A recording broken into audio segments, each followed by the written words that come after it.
എൻ്റെ എല്ലാ ബന്ധുമിത്രാദികൾക്കും വിനീതമായ നമസ്കാരം. അനൈം എന്ന പുസ്തകത്തിൻ്റെ പ്രകാശന ചടങ്ങാണ് ഇപ്പോൾ നടന്നുകൊണ്ടിരിക്കുന്നത്. ഈ സമയത്ത് ഈ പുസ്തകത്തെക്കുറിച്ചുള്ള ചില സൂചനകൾ വെളിപ്പെടുത്താൻ ഈ സന്ദർഭം ഞാൻ ഉപയോഗിക്കട്ടെ. പലതരത്തിലുള്ള അനാചാരങ്ങളും അന്ധവിശ്വാസങ്ങളും എൻ്റെ മനസ്സിനെ അലട്ടാൻ തുടങ്ങിയിട്ട് ഏറെ കാലമായി. എനിക്ക് പരിചിതങ്ങളായ അനാചാരങ്ങളും അന്ധവിശ്വാസങ്ങളും വായനക്കാർക്ക് മുമ്പിൽ എടുത്തു വയ്ക്കുകയാണ് ഈ കഥകളിലൂടെ, പല കഥാപാത്രങ്ങളിലൂടെ ഞാൻ ചെയ്തിട്ടുള്ളത്. അന്ധവിശ്വാസങ്ങളിൽ ഏറ്റവും കടുപ്പമേറിയത് ചൊവ്വാദോഷമാണെന്ന് തോന്നുന്നു. ചൊവ്വാദോഷം യുവാക്കളുടെയും പ്രത്യേകിച്ച് കന്യകമാരുടെയും ജീവിതത്തെ തന്നെ മുരടിപ്പിക്കുന്ന ഒന്നാണ്. ഈ ചൊവ്വാദോഷത്തെ പടി അടച്ച് പെണ്ടം വയ്ക്കേണ്ടതായ കാലം അതിക്രമിച്ചിരിക്കുന്നു എന്നാണ് ദേവൻ എന്ന കഥാപാത്രം അഭിപ്രായപ്പെടുന്നത്.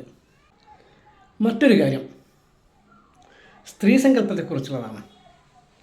സ്ത്രീ അബലയാണ് എന്ന് ഒരു അന്ധവിശ്വാസം നിലനിൽക്കുന്നുണ്ട്. അതുകൊണ്ട് സ്ത്രീകൾ ഇപ്പോഴും പാർശ്വവൽക്കരിക്കപ്പെട്ടിട്ടുണ്ടോ എന്ന് സംശയിക്കേണ്ടിയിരിക്കുന്നു. ഇതിനെതിരെ മെയ്ക്കരുത്തും മനക്കരുത്തുമുള്ളതായ അനേകം ഉരുക്ക് വനിതകളെയും അവരുടെ ധീരമായ പ്രവർത്തനങ്ങളെയും ഈ കഥകളിലൂടെ ഞാൻ അവതരിപ്പിച്ചിട്ടുണ്ട്. ചെറിയ ഒരു ഇടവേളയിൽ അന്തർജനങ്ങളുടെ അവകാശത്തെക്കുറിച്ചുണ്ടായ ഒരു ആശയക്കുഴപ്പം, ആ ആശയക്കുഴപ്പത്തെപ്പറ്റിയും അകത്തളത്തമ്മ എന്ന കഥയിലൂടെ പ്രതിപാദിച്ചിട്ടുണ്ട്. അതിസമ്പന്നനും പ്രമാണിയുമായ ഒരു ബ്രാഹ്മണൻ തൻ്റെ മകളെ അതിസമ്പന്നനും പ്രമാണിയുമായ മറ്റൊരു ബ്രാഹ്മണൻ്റെ മകനെ സ്ത്രീധനം കൊടുത്ത് വേലി കഴിപ്പിച്ചു കൊടുത്തു. ഈ അവസരത്തിലാണ് സ്ത്രീധനം കൊടുക്കുന്നത് കുറ്റകരമാണെന്നും അന്തർജനങ്ങൾക്കും അവരുടെ പിതൃസ്വത്തിൽ അവകാശമുണ്ട് എന്നും വിധിയുണ്ടായത്. ഇതിനിടയ്ക്കാണ് ഈ അന്തർജനത്തിൻ്റെ പിതാവ് സ്വത്ത് ഭാഗം വെച്ചത്. അദ്ദേഹം തൻ്റെ ഇല്ലത്ത് താമസിക്കുന്നതായ എല്ലാവർക്കും, മക്കൾക്കും അവരുടെ ഭാര്യമാർക്കും തുല്യമായി സ്വത്ത് ഭാഗിച്ചു കൊടുത്തു. എന്നാൽ ഈ അന്തർജനത്തിൻ്റെ തന്നെ ഭർത്തൃവീട്ടിൽ അവിടുത്തെ കാരണവർ ചെയ്തത് തൻ്റെ ആൺമക്കൾക്കും പെൺമക്കൾക്കും തുല്യമായി സ്വത്ത് ഭാഗിച്ചു കൊടുത്തു. വേലി വഴിച്ചു കൊണ്ടുവന്നതായ സ്ത്രീകൾക്ക് അവിടെ സ്വത്തവകാശം ഉണ്ടായിരുന്നില്ല. തൻ്റെ മക്കളല്ലാത്തതുകൊണ്ട് സ്വത്ത് കൊടുക്കേണ്ടതില്ല എന്നതാണ് അദ്ദേഹത്തിൻ്റെ ന്യായം. പിതാവിൻ്റെ ന്യായമാകട്ടെ താൻ തൻ്റെ മകൾക്ക് സ്ത്രീധനം കൊടുത്ത് വേലി കഴിപ്പിച്ചതാണ്. അതുകൊണ്ട് ഇനി ഇവിടെ സ്വത്തവകാശം ഇല്ല. ഇങ്ങനെ രണ്ടില്ലങ്ങളിലും സ്വത്തവകാശം ഇല്ലാത്തതായ ഒരന്തർജനത്തിൻ്റെ ദൈന്യതയാണ് പറയുന്നത്. കൃമികീടങ്ങൾക്ക് പോലും കൂടുവയ്ക്കാൻ ഒരിടമുണ്ട്. എന്നാൽ സമ്പന്ന കുടുംബത്തിൽ ജനിച്ചവളും അതേപോലെ സമ്പന്നനായ ഭർത്തൃവീട്ടിൽ താമസിക്കുന്നവളുമായ തനിക്ക് ഒരു നുള്ളു മണ്ണിന് പോലും അവകാശമില്ലാതായിപ്പോയി എന്ന അവസ്ഥയാണ് ഇവിടെ പറയുന്നത്. അനൈം എന്ന കഥയിലൂടെ ഒരു ജാരസന്തതിയുടെ കഥയാണ് വെളിപ്പെടുത്തുന്നത്. പീഡനത്തിലൂടെ ജന്മം പൂണ്ട ഒരു കുട്ടിയുടെ കഥയാണ് ഇതിൽ വരച്ചു കാട്ടുന്നത്.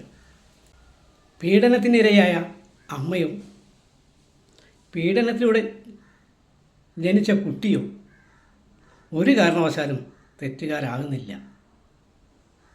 അമ്മ ഇരയാണ്, കുട്ടിയെയും നമുക്ക് വേണമെങ്കിൽ ഇര എന്ന് തന്നെ വിളിക്കാം. ഒരു തെറ്റും ചെയ്തിട്ടില്ലാത്തതായ പീഡനത്തിനിരയായ അമ്മ ഭയാശങ്കയാൽ നാക്കും മനസ്സും ബന്ധിക്കപ്പെട്ടവളായി തീർന്നു. ഇങ്ങനെ വിങ്ങുന്ന മനസ്സുമായി കഴിയുന്ന ഒരു സ്ത്രീയാണ് ഈ അനൈമിൻ്റെ അമ്മ. പിതൃത്വം തേടിയുള്ള യാത്ര.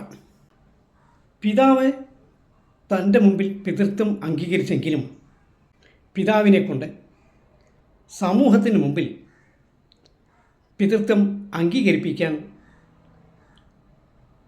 അവസരം അനൈമിന് ലഭിച്ചില്ല. അതുകൊണ്ട് തന്നെ അനൈം ജീവിതാവസാനം വരെ തന്തയില്ലാത്തവനായി ജീവിക്കേണ്ടി വന്നു.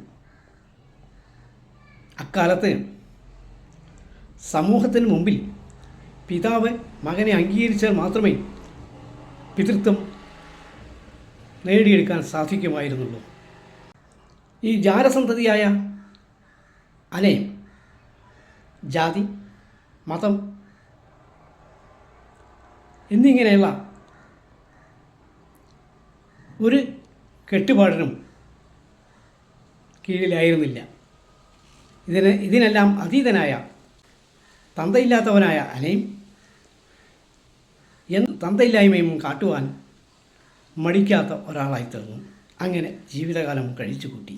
പടിയടച്ച് പിണ്ടം വയ്ക്കേണ്ടതായ ഒരു പിതാവിൻ്റെ ദൈന്യതയാണ് പടിയടച്ച് പിണ്ടം വയ്ക്കുക എന്ന കഥയിലൂടെ മനുഷ്യർക്കിടയിലെ സ്നേഹബന്ധത്തിന് ഉണ്ടാകുന്ന ഉലച്ചിലും ദൃഢതയും പ്രകൃതിക്ഷോഭങ്ങൾക്ക് കാരണഭൂതമാകുന്ന